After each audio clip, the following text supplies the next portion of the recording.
여러분, 결혼식장에 가보면요, 아주 예쁘고 아주 멋지게 차려입은 신랑과 신부가 주례를 받을 때가 많습니다. 주례자가 말합니다. 두 사람은 검은 머리가 팥불이 될 때까지, 기쁠 때나 슬플 때나, 건강할 때나 병들 때나 사랑하시겠습니까? 라고 질문하면 그 두 사람이 씩씩하게 대답합니다. 네, 사랑하겠습니다. 하객들은요, 그 자리에서 이 모습을 보며 축복하며 축하해 줍니다. 그 자리 가운데 사랑이 넘치지요. 그런데 시간이 지나면 이상해집니다. 이렇게 사랑을 약속하고 시작한 부부가 몇 년이 지나니까 변합니다. 처음에는 너 없이는 못 산다고 말했는데 이제는 너 때문에 못 살겠다고 말합니다. 그런데 이 이야기는요, 비단 부부만의 이야기가 아니죠.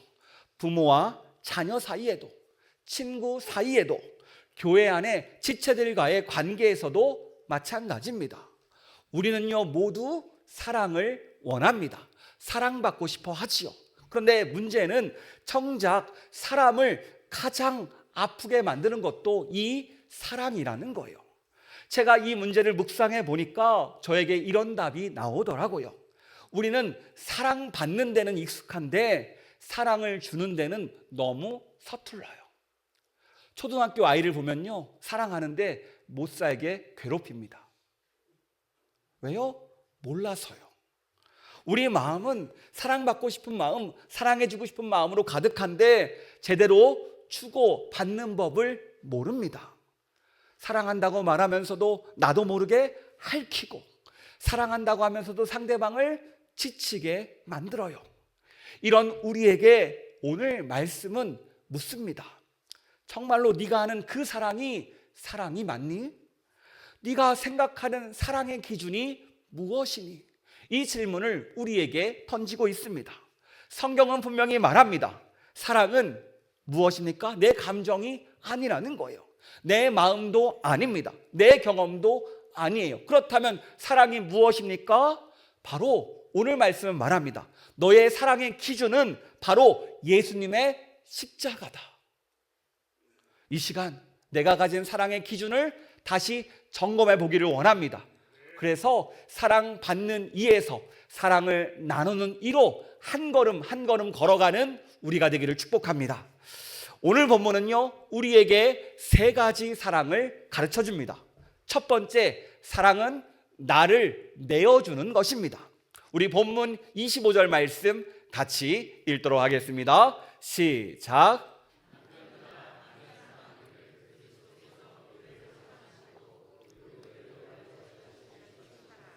아멘. 이 말씀에서 사도 바울은 사랑이 무엇인지 한 문장으로 정의해 줍니다. 사랑은 자신을 주는 것이다. 여기서 자신을 준다는 것은요, 자기를 포기하였다, 자신을 내려놓았다라는 뜻입니다. 아니, 사랑이 뭐길래 자기를 포기하고 자신을 내려놓을까요? 우리가 흔히 생각하는 사랑은 어떤 모습입니까? 내가 이만큼 해주면 너도 이만큼 해줘야지. 내가 너를 이렇게 참았으니까 너도 나를 위해서 참아줘. 우리는 이렇게 생각할 때가 많아요. 무의식적으로 이 사랑을 거래로 판단합니다. 주고받는 것이다, 계산하는 것이다, 조건을 다루는 것이다. 그래서 상대가 내 기대만큼 사랑을 돌려주지 않으면 서운해하고 분노하고 결국 사랑이 식었다라고 말합니다. 그런데 예수님의 사랑은 달라요. 상식적으로 사랑은 주고받아야 관계가 유지되는데 예수님은요, 우리를 사랑하는데 무엇인가 받기 위해서 십자가에 달리신 것이 아닙니다. 심지어 우리가 자격도 없는데 십자가에 달리셨어요. 이 모습을 로마서 5장 8절에서 이렇게 말합니다. 같이 읽도록 하겠습니다. 우리가 아직 죄인 되었을 때에 그리스도께서 우리를 위하여 죽으심으로 하나님께서 우리에 대한 자기의 사랑을 확증하셨느니라. 아멘. 그렇습니다. 하나님께서 우리를 먼저 사랑하셨어요. 우리를 사랑하니까 십자가에 달리셨어요. 마치 마이너스 사랑입니다. 아무리 내가 사랑을 해줘도 내가 준 사랑은 돌아오지 않아요. 점점점 오히려 깎여가죠. 그럼에도 불구하고 우리를 사랑하시는 분이 예수님이라는 거예요. 이 모습을 요즘 우리가 이해하기 쉽도록 표현해 볼게요. 여러분 마이너스 통장 아시죠? 돈을 쓰면은 마이너스가 찍힙니다. 그런데 사랑하니까 어떻게 해요? 점점점 빼주는 거예요. 자, 빼주다 보면 어떻게 됩니까? 우리는 파산하죠.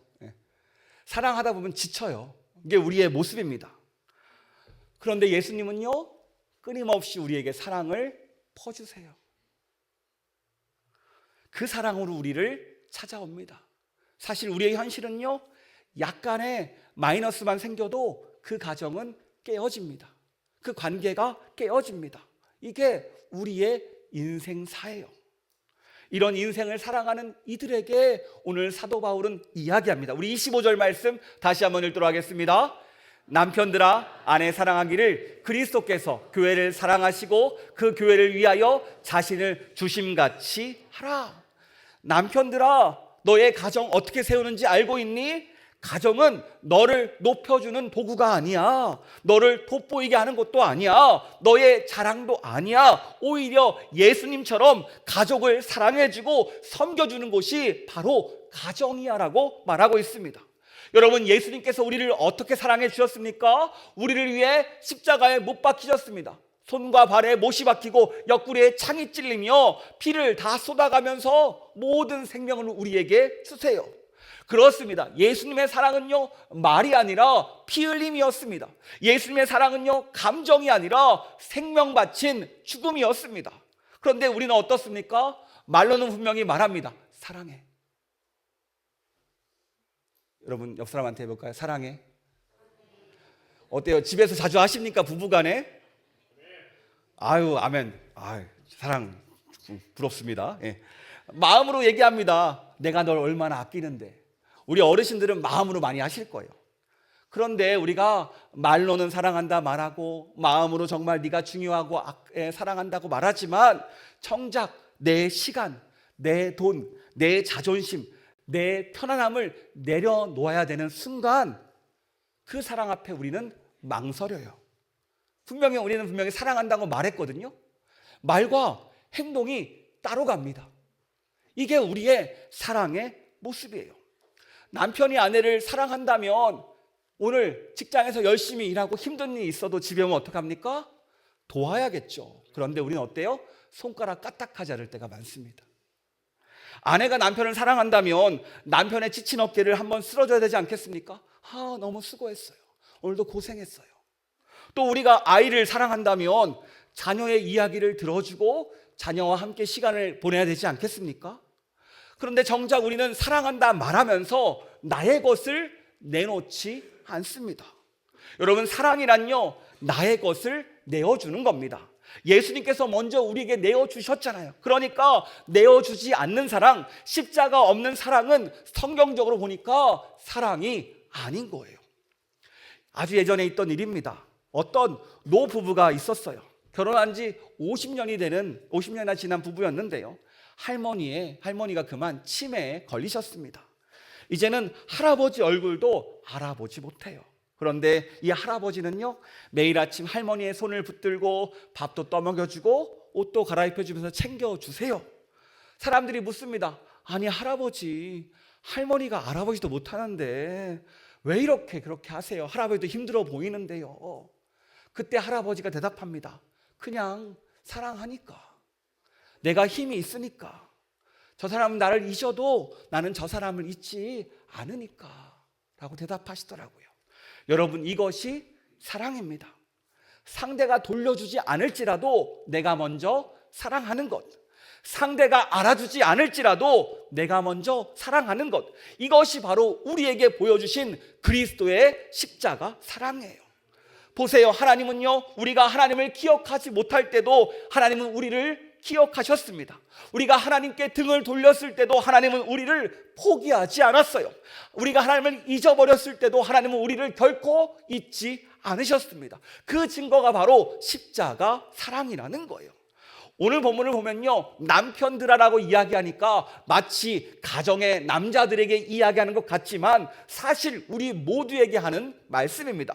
부부 간에도, 부모와 자식 간에도, 형제 자매 간에도, 교회 공동체 모두에게 주시는 말씀이에요. 여러분, 오늘 이 말씀을 붙잡고 스스로 질문해 보시기를 바랍니다. 나는 상대방에게 사랑한다고 말하는데 무엇을 내어주고 있습니까? 혹시 말로만 사랑한다고 하지 않습니까? 여러분, 사랑은 말이 아니라, 감정이 아니라 오히려 이 사랑은 나를 내어주는 결단입니다. 그래서 이 사랑은 십자가를 지는 거예요. 여러분, 이 십자가를 기억하고 십자가의 사랑으로 살아가는 우리가 되기를 축복합니다. 둘째, 사랑은 상대를 거룩하게 세우는 겁니다. 우리는요, 사랑이 나를 내어주는 것이라고 말했죠. 그렇다면 여기서 한 가지 질문이 생깁니다. 예수님은 왜 자신을 내어주셨습니까? 무엇을 위해 십자가를 지셨습니까?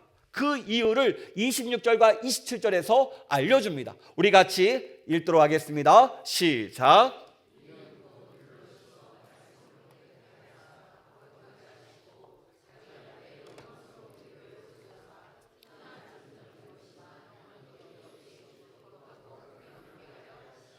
아멘. 예수님이 자신을 위해, 우리를 위해 죽으신 목적이 뭐예요? 나오죠. 화면 잠깐 다시 한번 보여주실래요? 26절에 거룩하게 하시고, 그리고 27절 초반부에 영광스러운 교회로 세우사, 27절 마지막에 흠이 없게 하려 하심이라. 우리를 거룩하게 만드시기를 원하세요. 그래서 예수님의 사랑은요, 우리의 모든 것을 받아주는 사랑이 아닙니다. 그 사랑은 우리를 거룩하게 세우는 사랑이에요. 여러분, 우리는 흔히 사랑을 오해합니다. 사랑하면 다 받아주는 거야. 사랑하면 그냥 내버려 두는 거야. 사랑하면 뭐든지 좋다고 해주는 거야. 사랑하면 무조건 내 편이 되어줘야 되는 거야. 우리는 이것을 사랑이라고 말합니다.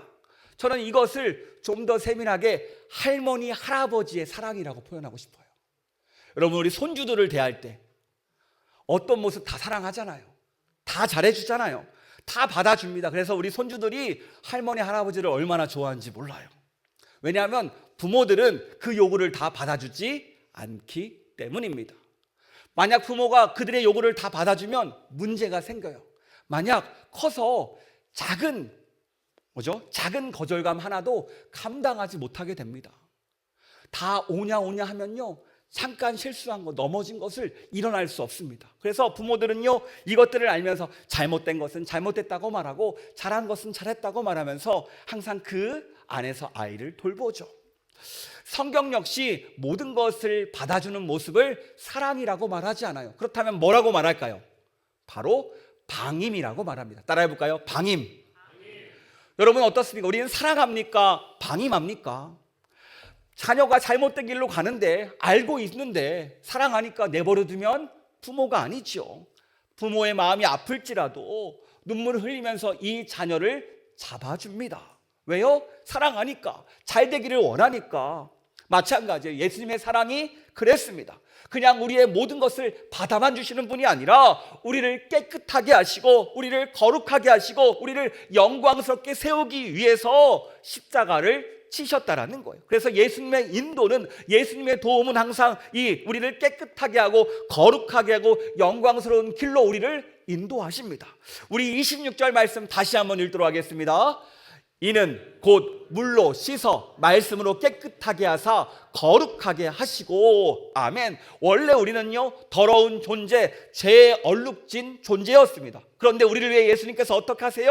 물로 우리를 씻어주시고 말씀으로 깨끗하게 해주십니다. 이 말은 우리의 더러움을 예수님께서 외면하지 않는다라는 거예요. 아, 너 너무 더러워, 저리 가라고 말하지 않고 오히려 품에 안아주시고 씻어주시고 닦아주시고 우리를 새롭게 세워주십니다.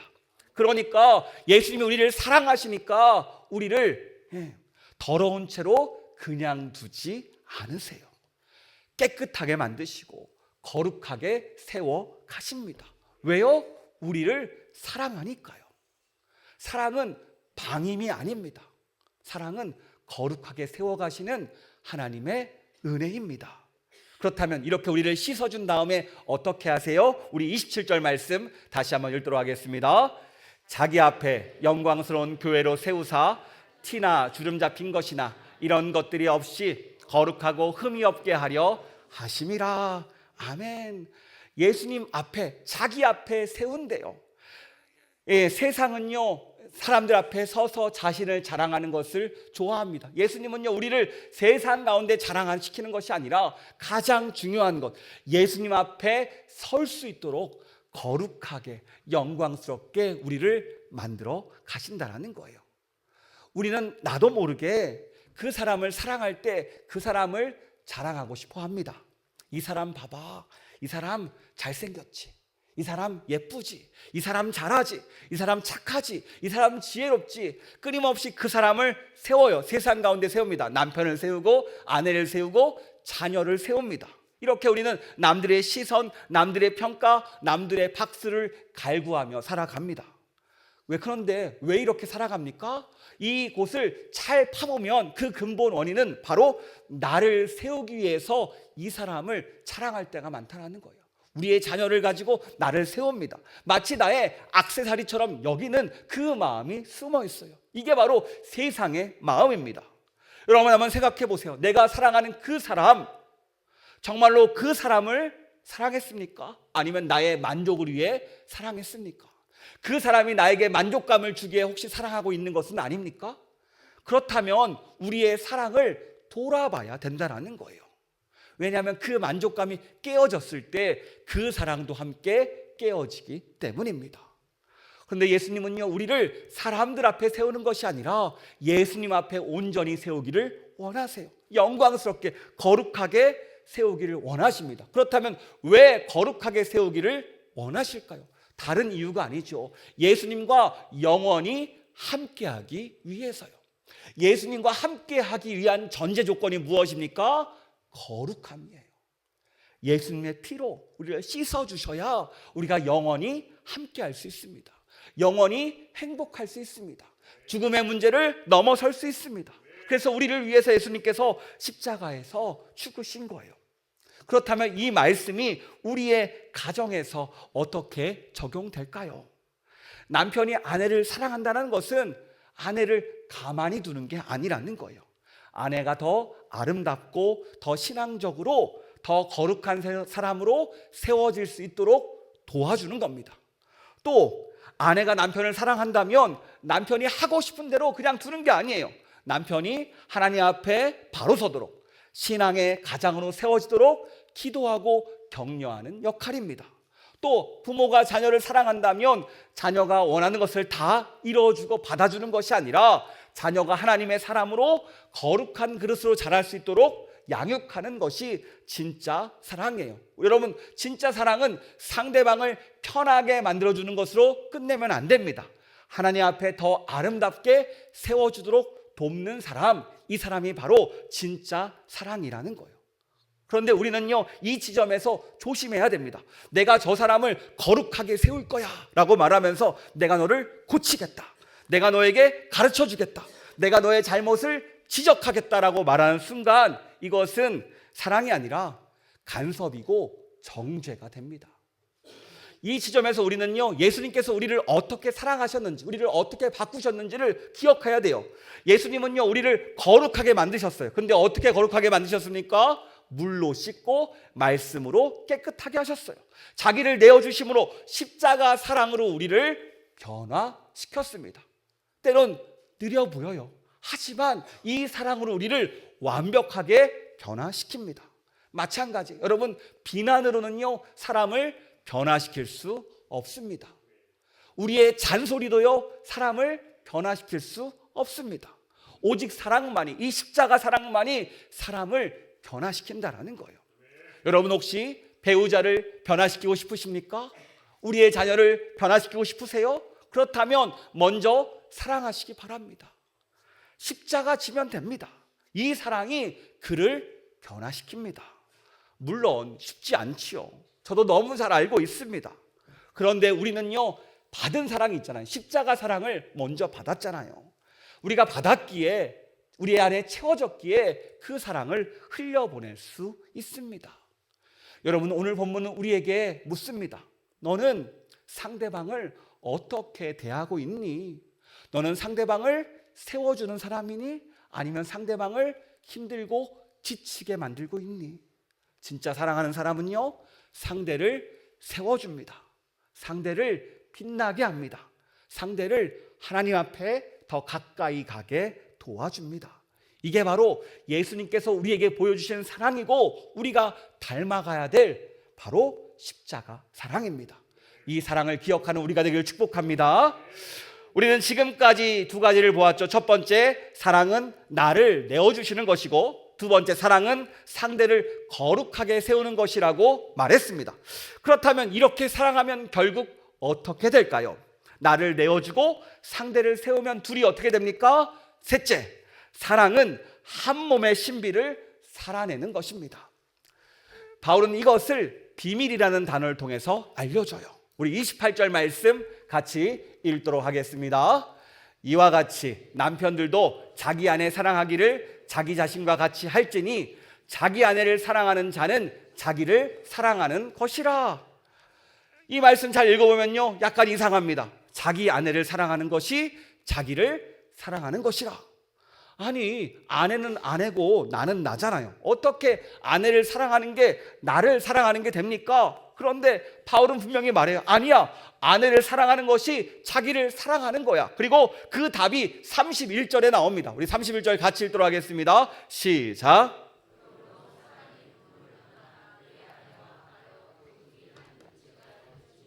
아멘. 한 육체, 한 몸. 그렇습니다. 부부는 남이 아니라 한 몸입니다. 한 몸이기 때문에 아내를 사랑하는 것이 곧 나를 사랑하는 거라는 거예요.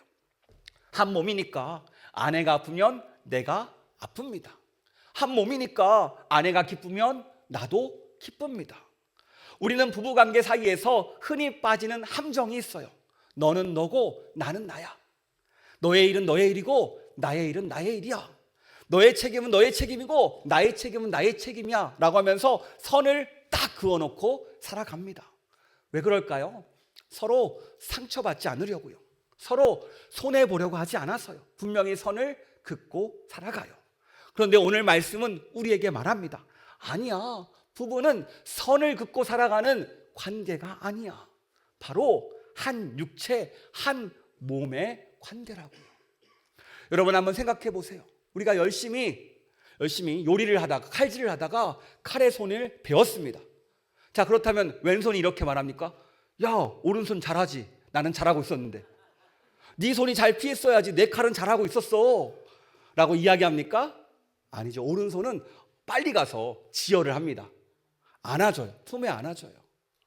우리가 길을 가다가 못을 밟았어요. 그때 머리가 말합니다. 이 봐라, 그동안 튼튼히 단련했어야지. 못이 못 뚫도록 해야 되는 거 아니야? 라고 혼내지 않잖아요. 어서속히 손을 이용해서 못을 빼고 응급처치를 합니다. 마찬가지예요. 왜 이렇게 합니까? 한 몸이니까 서로를 챙겨줍니다. 부부도 마찬가지예요. 서로가 힘들어하면 내 일처럼 힘듭니다. 서로가 무너지면요, 나도 같이 무너져요. 상대방이 일어서면 우리는 함께 일어섭니다. 이게 바로 한 몸의 신비입니다. 여러분, 이 신비를 경험하는 우리 가정 되기를 축복합니다. 그런데 사도 바울은요, 여기서 이야기를 멈추지 않아요. 32절에 이렇게 말합니다. 같이 읽도록 하겠습니다. 이 비밀이 크도다. 나는 그리스도와 교회에 대하여 말하노라. 바울은 갑자기 부부 이야기를 하다가 결국 자신이 하고 싶은 이야기는 교회 이야기라는 거예요. 부부가 한 몸으로 살아가는 것이 당연하듯이 교회도 머리 대신 그리스도와 우리가 한 몸으로 살아야 된다는 뜻입니다. 이게 바로 비밀이에요. 그러니까 가정이라는 것은 앞으로 교회가 이루어야 될 그 모형을 보여주는 그림자, 예표라는 겁니다. 그러니까 하나님께서 처음 아담과 하와를 통해서 결혼이라는 제도를 만드셨을 때 단순히 둘이 살림을 차리라고 만든 것이 아니라 부부가 한 몸이 되는 모습을 통해서 그리스도와 교회가 한 몸이라는 것을, 이 비밀을 알려주기 위한 그런 모습이었다라는 거예요. 그러니까 우리의 결혼 생활은 단순한 일상생활이 아닙니다. 바로 복음을 보여주는 삶의 자리예요. 부부간에 사랑하는 모습으로 살아갈 때 그것이 복음의 자리가 됩니다. 그리스도와 바로 교회의 사랑이 드러난 장소가 어디예요? 가정이라는 겁니다. 여러분, 우리의 가정은 어떻습니까? 복음을 나타내고 있습니까? 복음과 멀리 있습니까? 그런데 여러분, 오늘 말씀은 확장하죠. 원래 무슨 얘기를 하고 싶어요? 바로 가정뿐만 아니라 교회를 향한 메시지입니다. 너희의 교회의 머리는 그리스도고 너희는 몸이야.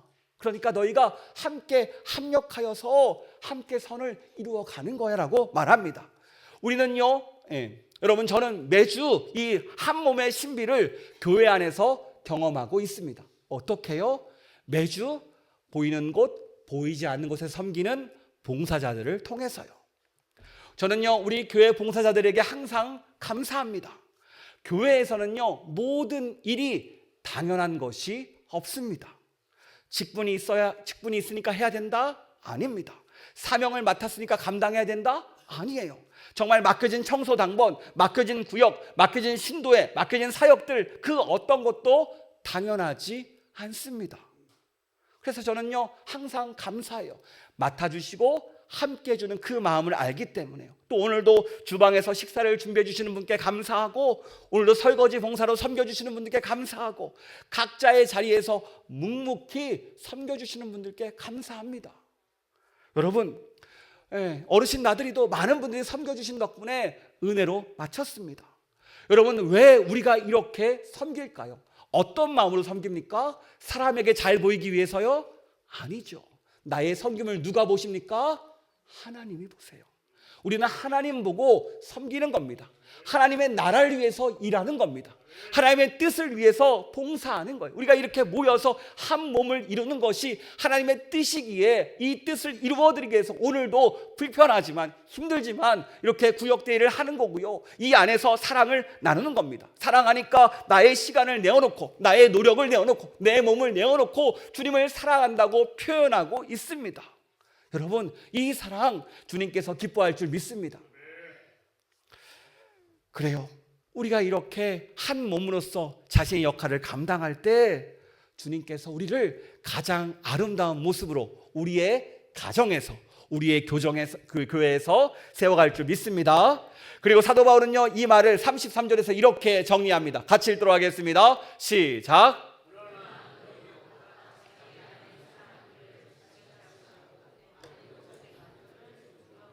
아멘. 남편은 사랑하고 아내는 존경하라. 사도 바울이 마지막으로 그려주는 부부의 그림입니다. 또 교회의 그림입니다. 여러분, 이 말씀을 잘 생각해 보면요, 사랑과 존경은 다른 것 같지만 결국 하나입니다. 사랑이 깊어지면요, 존경이 됩니다. 존경이 깊어지면요, 사랑이 됩니다. 이게 바로 한 몸의 신비예요. 오늘 사도 바울은 우리에게 말합니다. 너 하나님 사랑하니? 그렇다면 이웃을 사랑해? 가정에서 부부가 한 몸을 이루듯이 교회에서 우리 역시 한 몸이야. 이 말씀을 우리에게 전해주고 있습니다. 이게 우리 교회가 가야 될 방향이고 예수님께서 우리를 향해 선포하신 교회의 방향성입니다. 이 방향을 따라가는 우리가 되길 축복합니다. 오늘 말씀을 정리합니다. 사랑은 나를 내어주는 것입니다.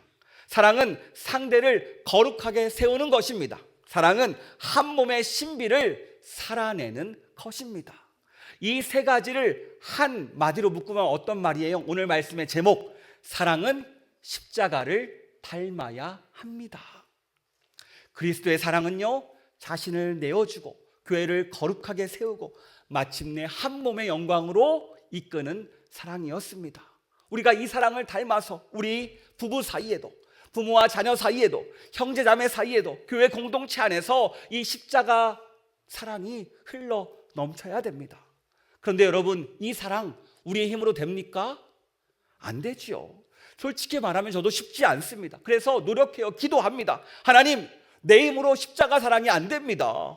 내가 다 못 받아줍니다. 나도 사랑받고 싶고 인정받고 싶고 손해보기 싫은데 어떻게 내가 세워줄 수 있고 어떻게 내어주고 어떻게 한 몸이 될 수 있습니까? 주님이 도와주셔야 가능합니다. 주님이 이 시간 사랑으로 채워주세요라고 기도하며 요청할 때 하나님께서 도와주십니다. 여러분, 우리가 그동안 왜 이게 안 됐습니까? 제가 봤을 때는요, 요청하지 않았습니다. 도와달라고 기도하지 않았으면 삶의 자리에서 순간순간 도와달라고 요청할 때 주님께서 우리 가운데 역사하십니다. 여러분, 오늘 우리가 이 예배를 드리면서 무엇을 경험합니까? 십자가 사랑을 기억합니다. 예배드리면서 예수님의 십자가 사랑을 기억하고 부활을 기억하고 다시 은혜를 받으며 사랑을 채우는 자리예요. 이 시간 예배 가운데 우리는 사랑을 받습니다. 그러면 이 사랑을 받고 어디로 돌아가야 돼요? 가정으로 돌아가야죠. 가정에서 또 교회에서 삶의 자리에서 이 사랑을 나누는 것이 우리의 삶입니다. 여러분, 오늘 그냥 왔다 가는 것이 아니라 십자가 사랑을 붙잡고 십자가 사랑을 나누는 우리가 되길 축복합니다. 그런 의미로 오늘 한 가지 결단해 보기를 원합니다. 이것 해줬으니까 너도 이것 해줘 라는 마음을 한번 내려놔 봅시다. 계산적으로 상대방에게 다가가는 것이 아니라 내가 먼저 사랑하니까 한 걸음 더 걸어가지고, 사랑하니까 내가 더 섬겨주고, 사랑하니까 참아주고 세워주는 우리가 되길 축복합니다. 왜 그렇습니까? 우리는 바로 십자가 사랑을 먼저 받은 사람입니다. 그럴 때 우리의 가정이 천국으로 변합니다. 우리의 교회가 천국의 모형이 됩니다. 비로소 우리의 사랑이 십자가 사랑을 닮아갑니다. 이 말씀 붙들고 한 주를 살아갈 때 주님이 도와주시고 역사할 줄 믿습니다. 주님의 사랑이 내 안에 채워지기를 주님의 이름으로 축복합니다.